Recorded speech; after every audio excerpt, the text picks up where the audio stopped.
Si est un drame dont ils vont devoir se remettre. Ce mardi 11 avril, l'ex-ministre de la Culture Françoise Nyssen et sa famille ont dû faire un dernier adieu à Jean-Paul Capitani, éditeur et cofondateur de la maison d'édition Actes Sud, brutalement décédé à l'âge de 78 ans la semaine dernière après un accident de vélo.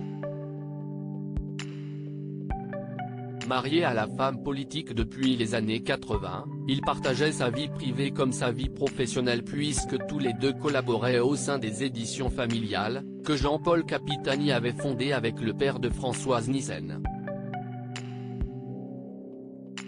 On comprend donc à quel point la septuagénaire était abattue par le chagrin ce mardi, à Arles, où elle a retrouvé sa famille pour ce moment difficile. En larmes, elle a pu compter sur le soutien d'une immense foule présente pour rendre hommage à son mari. Et notamment sur une grande famille recomposée. Avant son mariage avec Jean-Paul Capitani, la ministre avait eu 2 enfants d'une première union, Essoun et Julie. Son mari, quant à lui, était déjà père 3 fois, d'Anne-Sylvie, de Laurent et d'Anne-Laure. Ensemble, le couple était finalement devenu parent de Pauline, née en 1987, et Antoine, en 1993.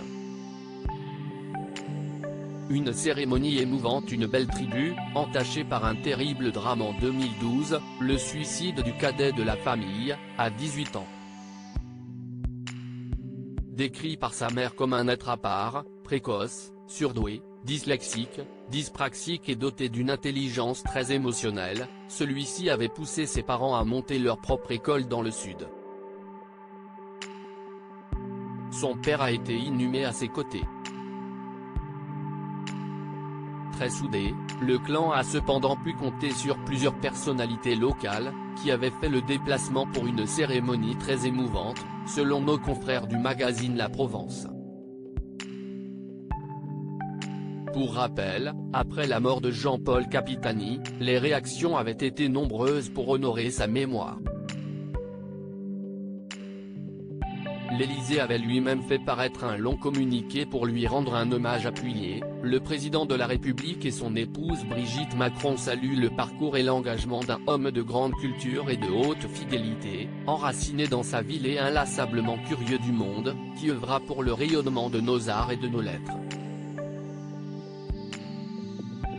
Ils adressent leurs condoléances émues et amicales à son épouse, Françoise Nyssen, à sa famille, aux équipes d'Actes Sud, et à tous ceux à qui il avait transmis une part d'émerveillement universel, avait-il dit.